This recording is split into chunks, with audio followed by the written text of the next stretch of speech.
तिरुपतीच्या प्रसादाची केंद्राकडून आता गंभीर दखल घेण्यात आलेली आहे। केंद्र सरकारने आंध्र सरकारकडे या संदर्भातला अहवाल मागवलाय। चंद्रबाबू नायडूंकडे जे.पी. नड्डा यांनी अहवाल मागवलेला आहे। FSSAI करणार आहे संपूर्ण प्रसाद प्रकरणाची चौकशी।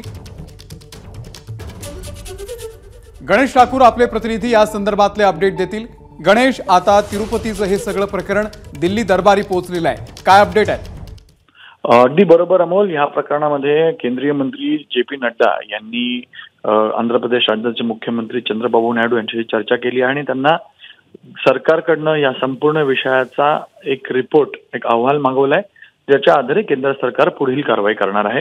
याशिवाय ज्या 5 कंपनीज या तिरुपती देवस्थानामध्ये तूप पुरवण्याचं काम करत होत्या त्यांच्याबद्दलही FSSAI ला इन्क्वायरी करण्याचे आदेश दिलेले आहेत। म्हणजेच जिथं जिथं यांचं हे तूप मॅन्युफॅक्चर होतं तिथं कारवाई करण्याचे किंवा तिथे जाऊन इन्स्पेक्शन करून सॅम्पलिंग करून त्याचे टेस्टिंग करण्याचे आदेश दिले आहेत। कारण कोणत्या कंपनीच्या तुपात हे आढळलेलं आहे हे जाणून घेण्याचा पहिला प्राथमिक प्रयत्न सरकारचा असणार आहे।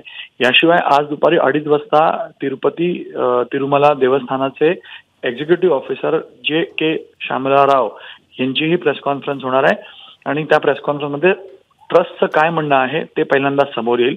याशिवाय जे.पी. नड्डा यांनी FSSAI ला इन्क्वायरी कंडक्ट करण्याचे आदेश दिलेले आहेत आणि ती इन्क्वायरी रिपोर्ट तातडीनं देण्याचे आदेशही दिले गेले आहेत। म्हणजे पुढच्या 1 आठवड्यामध्ये संभवतः हे सॅम्पलिंगचे टेस्ट करून त्याची लॅब रिपोर्ट समोर आणून कोणाकडनं हे झालेली आहे चूक किंवा कोणाच्या तुपात हे सगळं मिळालेलं आहे त्याची माहिती मिळेल, त्या आधारे कारवाई करण्यात येईल। नक्कीच गणेश, धन्यवाद दिलेल्या या सविस्तर माहितीबद्दल।